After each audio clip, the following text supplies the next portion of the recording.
तमाम भाई बहन के चरणों में मेरा प्रणाम स्वीकारो।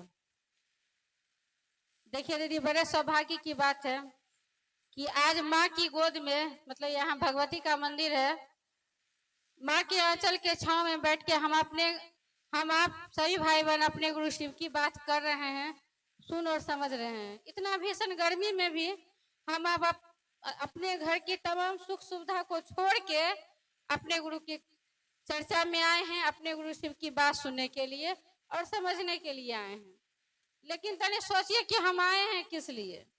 इतना मेहनत करके, इतना धूप में अपना घर का सुख सुविधा छोड़ के यहाँ पर आए हैं। तो साहब के यहाँ जब रांची लोग जाते थे तो अक्सर साहब कहा करते थे, क्या लेने आए हैं यहाँ पर, क्या लेने आए हैं। लोग चुप हो जाते थे, भाई साहब के यहाँ से क्या लेने लोग जाएंगे। लेकिन साहब बोलते थे कि आए हैं तो शिव को लेके आइए, अन्यथा शिव को लेके जाइए। तो शिव हम आपको कहाँ मिलेंगे, जहाँ शिव गुरु की बात होगी वही ना हम आपको शिव मिलेंगे। हम आप आए तो सही अपने गुरु कार्य में, लेकिन कोई गर्मी से परेशान है, कोई धूप से परेशान है, कोई गप करने से परेशान है, कोई कूलर से परेशान है, इसलिए तो हम यहाँ नहीं आए हैं। थोड़ा गर्मी ही सह लेंगे तो क्या हो जाएगा। आज हमारे आपके घर में अगर लाइट कट जाती है या खराब हो जाता है तो बर्दाश्त करते हैं क्या नहीं गर्मी। तो सोचिए, चलिए ये गर्मी महादेव को दे देते हैं, अपना मन को अपने महादेव के काम में लगाते हैं। और आए हैं तो शिव को लेके जाइए। शिव लाने की क्षमता तो हम आप में है नहीं, हमारे आपके पास है नहीं कुछ जो हम आप शिव को लेके आएंगे। लेकिन अभी भैया आए हैं, उनसे सुन के समझ के हम आप यहाँ से शिव को लेके जाएंगे। चलिए भैया से जिज्ञासा कि ओम नमः शिवाय और नमः शिवाय क्या अंतर है। तो पहले के लोग पूजा पाठ करते थे या आज भी जो करते हैं वो ओम नमः शिवाय से अपने गुरु शिव को प्रणाम करते हैं।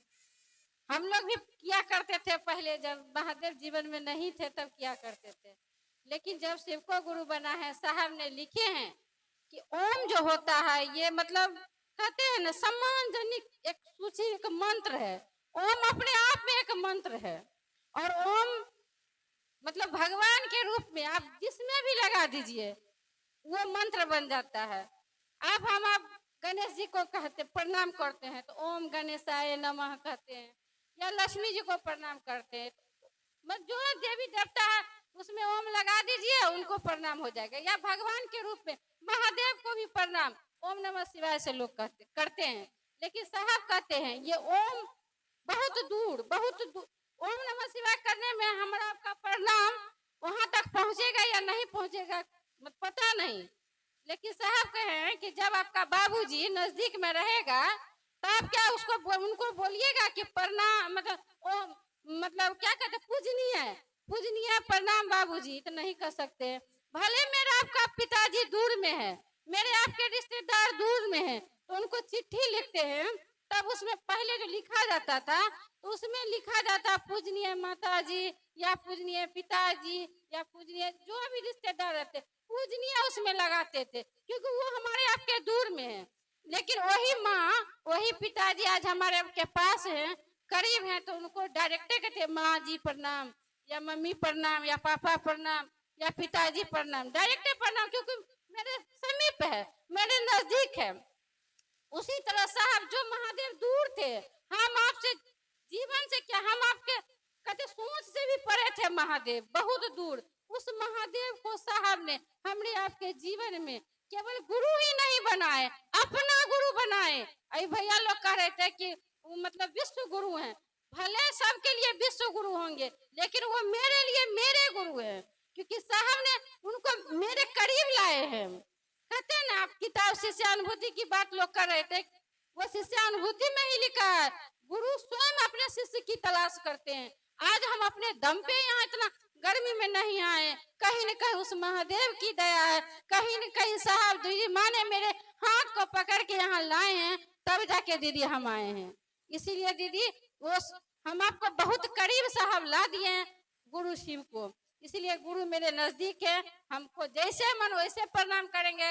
नमः शिवाय से डायरेक्ट प्रणाम अपने गुरु शिव को करते हैं और ओम लगाने के बाद बहुत दूर हो जाते हैं। ऐसे तो कहा जाता है कि पंचाक्षर मंत्र है ये नमः शिवाय, सांस पर आसानी से आया जाया जा सकता है। ओम लगाएंगे तो ये नमः शिवाय सांस पे मेरा आपका चढ़ उतर नहीं सकता है। और नमः शिवाय से अगर केवल कीजिएगा तो ऊपर नमः खींचिए तो नमः होगा, और शिवाय नीचे सांस डालिए तो वो शिवाय होगा। नमः का मतलब नमन और शिवाय का मतलब अपने शिव को प्रणाम।